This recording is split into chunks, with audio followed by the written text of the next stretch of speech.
On the Mac, MarginNote's homepage feels familiar if you've used the iPad version before.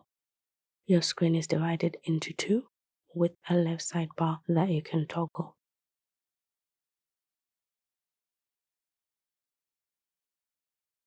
It has three sections that organize the information in your app into mind maps, documents, and flashcards. When you select items on the sidebar, their contents appear on the right.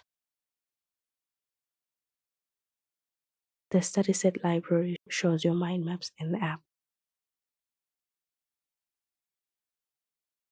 The recent smart folder lists all the ones you've worked on recently. Tapping on it gives you information about it,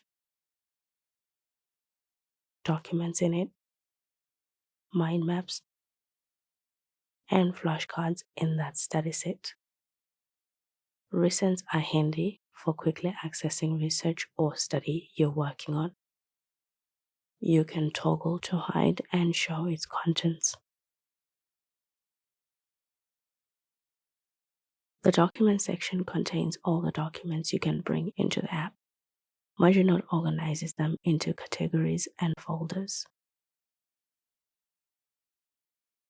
Your folders further divide into local folders for documents you want to keep on your device and offline, and online ones that you sync across your devices.